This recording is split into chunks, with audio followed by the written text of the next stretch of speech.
सीधा सवाल मेरा ये, क्या उत्तर प्रदेश की राजनीति बाइपोलर होने जा रही है, या हो गई है, या आधे रास्ते से ज़्यादा क्रॉस कर लिया है? ये बात मैं इसलिए कह रहा हूं ताकि फिर प्रश्न बिल्कुल स्पष्ट रहे।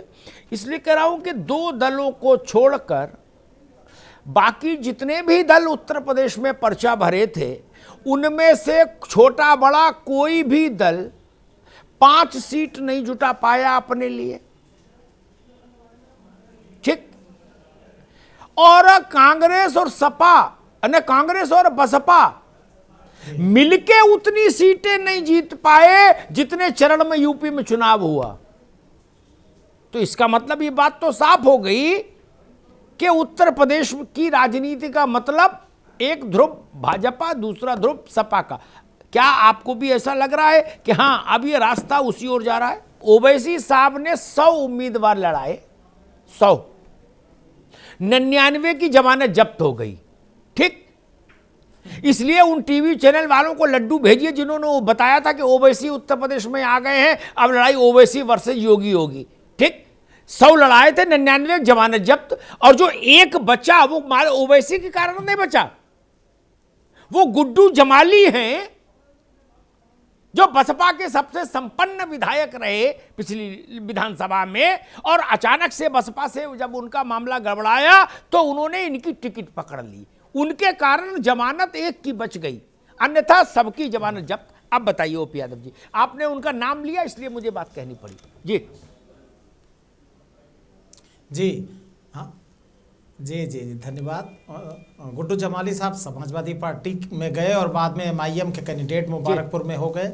और सर, जो बाइपोलर पॉलिटिक्स की हम लोग बात कर रहे थे, ऐसा लगता था कि मल्टी कॉर्नर कॉन्टेस्ट होगा उत्तर प्रदेश में, और 2024 की जो इबारत लिखी जाएगी उत्तर प्रदेश के असेंबली चुनाव के नतीजे 10 तारीख को आने के बाद, वो क्या बनेगी। अगर Bharatiya Janata party absolute majority या लैंडस्लाइड विक्ट्री पाती है और समाजवादी पार्टी मजबूती से लड़ती है और कांग्रेस और बीएसपी भी मजबूती से लड़ती है, तो फिर निश्चित तौर पर जिस तरह आप देखिए कि मुस्लिम सियासत का एक बीएसपी ने भी प्रयोग खूब किया, कांग्रेस ने भी खूब किया, एमआईएम ने भी खूब किया, तो जो एमवाई फैक्टर था उसको डेंट करने के लिए बीएसपी ने भी काफ़ी काम किया, कांग्रेस ने भी काफ़ी काम किया।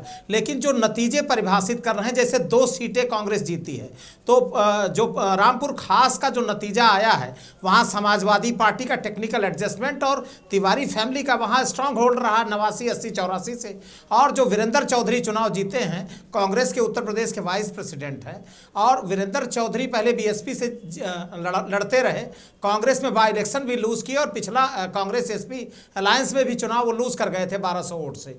तो वो बहुत कुछ उनकी अपनी एक बैकवर्ड पॉलिटिक्स है, कुर्मी फेस है, और बहुत कुछ वहाँ पर पोलराइजेशन था बैकवर्ड दलित मुस्लिम का उनके पक्ष में। तो एक बड़ा कारण बना 2 सीटें जो कांग्रेस ने जीती है। और बीएसपी की 1 सीट की चर्चा करना इसलिए है कि आप सब जानते हैं कि कितने ताकतवर व्यक्ति हैं जो बीएसपी से चुनाव जीत कर आए हैं। पर्सनली वो अपनी ग्राउंड पे काफ़ी काम करते हैं। तो मैं मानता हूं कि उत्तर प्रदेश ने 2024 की बाइपोलर पॉलिटिक्स की दीवार पर इबारत साफ साफ लिख दी है, उसमें कोई बड़ा परिवर्तन नहीं होने जा रहा। एक बात तय है कि कांग्रेस पार्टी क्या अब स्टेट लीडरशिप में क्या करेगी, सामूहिक नेतृत्व विकसित करेगी। हैदर साहब का रिजिग्नेशन आ गया, अब क्या होगा। मिश्रा जी, होता है कि भाई धरती वीरों से खाली है टाइप का मामला हो गया। एक राउटी, एक गंगा के एक तरफ एक राउटी और गंगा की दूसरी तरफ दूसरी राउटी, बाकी पूरा मैदान खाली। एक भाजपा का झंडा, दूसरे में सपा का झंडा। क्या बाकी सब, वो कौन सी सिनेमा आया था जिसमें वो कहता है बाकी इधर कुछ दाएं आओ कुछ बाएं आओ, बाकी मेरे पीछे आओ ना। शोले हाँ, तो वैसी, हाँ तो वैसी स्थिति बन गई उत्तर प्रदेश में कि या तो इस राउटी में जाओ, कुटिया में जाओ, या इस कुटिया में जाओ, बाकी अब कुछ बचा नहीं। देखिए, आपकी बात सही है।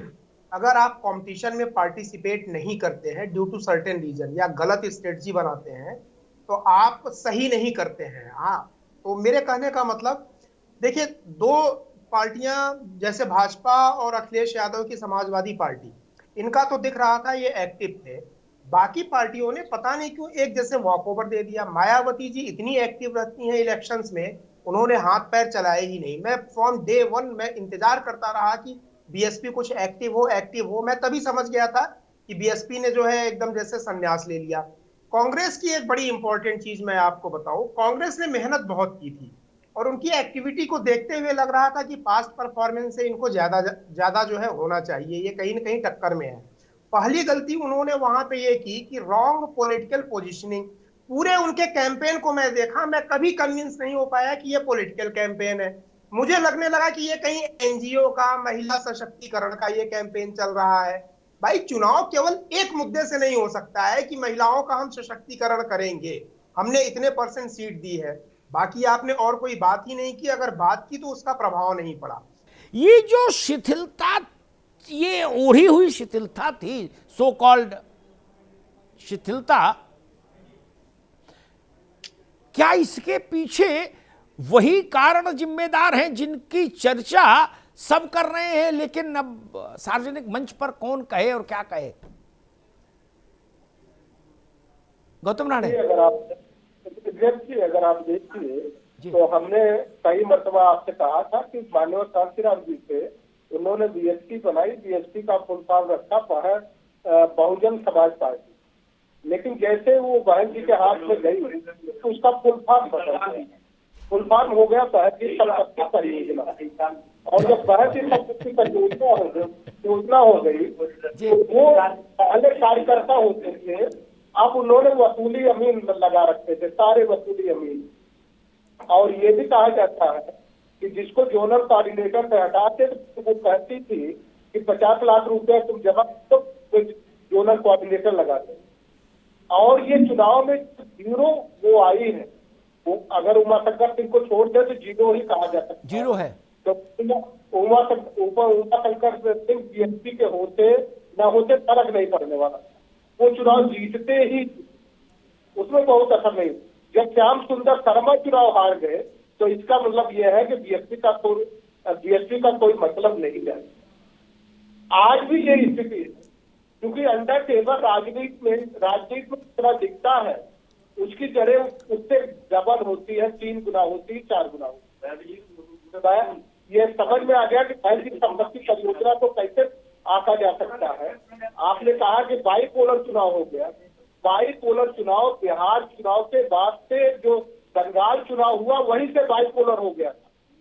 जो भाजपा ने रैली की थी और इसके बाद जो तृणमूल कांग्रेस ने रैली की थी, उस समय जब कांग्रेस और कम्युनिस्ट की रैली हुई तो इतनी भीषण रैली थी कि लोगों को लग रहा था कि शायद कांग्रेस सर्वाइव कर जाएगी, लेकिन वो बाईपोलर हो गया, लोगों को लगने लगा। उसी का प्रयोग उत्तर प्रदेश में भी किया गया था, बाईपोलर।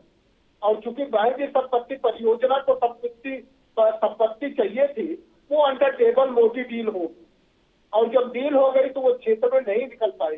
बार बार एक ही के प्रहार करती थी कि समाजवादी पार्टी को हराने के लिए जो कुछ भी हमें करना पड़ेगा हम वो करेंगे। और परिणाम ये हुआ कि उनका वोटर भी सोचा कि ये हरा रही है तो हमें भाजपा को हराना है, ये भाजपा को जिताने के लिए जा रही है, तो निश्चित तौर पे इनकी दुकानदारी बंद होनी चाहिए। और इस समाज में दुकानदारी उनकी बंद की।